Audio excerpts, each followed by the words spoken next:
ahli jabatan kuasa teknikal dulu ni lama lah.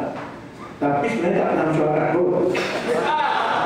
Ini menyedih dan memalukan. Saya tak nak kata apa-apa, tapi saya sekadar nak memaparkan fakta.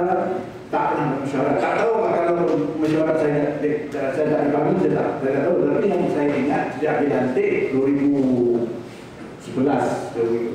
sampai sekarang yang di airport itu tidak ada.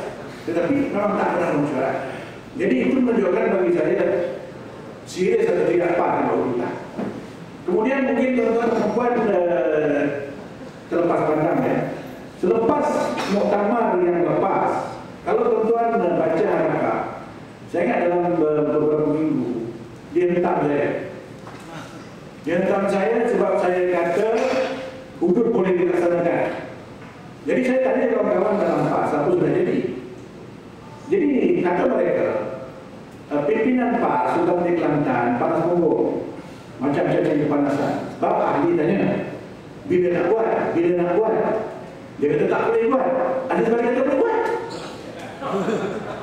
Jadi bila dia kata ada sebab boleh buat, maka harapan mewanyak saya tanpa beri peluang kepada saya. Dia letaklah 2-3 orang macam-macam, dia bawa pendapat kata ada yang tak betul.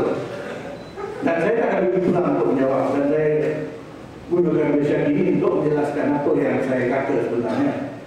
Jadi saya nak sebut seperti yang sebagai politik. Ini politik je. Jadi selama 20 tahun tidak ada usaha yang konkret sebenarnya. Jangan konsep teknikal tak dalam masyarakat. Jadi dia cuma buat hari hidup saja.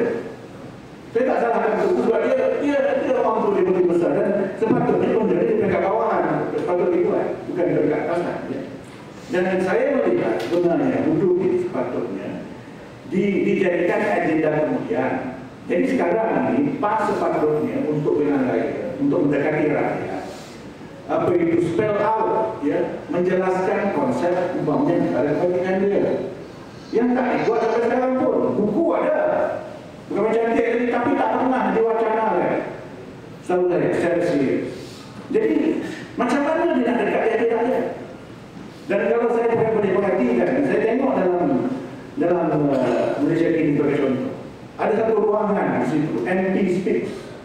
Majoriti yang menulis itu orang DAP, YBDAP.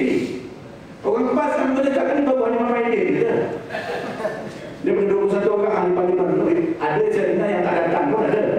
Mungkin dia lost, ya. Dia tak boleh ikut perbahasan di parlimen dulu. Ada yang di parlimen PAS ini. Jadi nak urus macam mana kalau tidak dekat yang rakyat, kalau kursi parlimen tak banyak, macam mana? Jadi nak dapat kursi banyak ini kena dekat dengan rakyat, ya. Kena bawa isu-isu seperti yang dibawa oleh YB Dato' Raja Baharin, bangunnya dia bincang soal masalah pasar wayang. Itu isu dekat dengan rakyat, punya isu mahasiswa hutang pilihan yang banyak, tapi masalah-masalah lain. Bukan dekat pendidikan cuma saja, ya. Masalah guru-guru yang macam-macam lah. Jadi saya melihat bahawa mereka tidak ada usaha yang sungguh-sungguh, yang serius untuk mendekatkan kepada rakyat. Dan kalau begini keadaannya, macam mana dia nak membuat kursi parlimen dia untuk mendapatkan kuasa mendapat duduk tadi itu? Yang dia bermain mata dengan itu apa? Ya. Dan saya melihat kalau bandingkan dengan zaman kepimpinan Dato' Edi Badriono dahulu, PAS is nowhere. Waktu itu PAS hampir 27-29 kursi. Jadi itu maka sekarang PAS di mana? Jadi PAS menyatakan sudah diri bahawa dia bukan leading partner dalam Pakatan Rakyat. Dia nak cakap begitu betul. Dia pernyataan tak ada dalam buku dia. Bukan dia tentang dia berkutu perkara itu tidak ada dalam agenda. Jadi dia sekarang sudah menjadi satu agen untuk mencari Pakatan Rakyat itu. Kalau dari segi politik, apa nama itu, politik keutamaan dia pun tak betul. Priority tak betul. Dia wasahkan kapal sampai ke destinasi mana ni? Dengan UMNO dia belum dapat apa lagi. Ya, sekarang dia putah. UMNO dah backpedal lah. Seorang kata Teguh Razali yang mula sokong kata sekarang apa? Hudud bawah publik.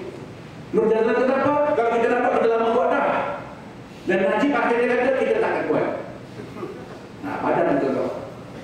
Nanti yang pas kata UMNO naik lah. Ada saya tahu beberapa orang MP Abu kata, Abu di kelas. Dia tak pernah belajar. Dah banyak kali tertipu pun saya.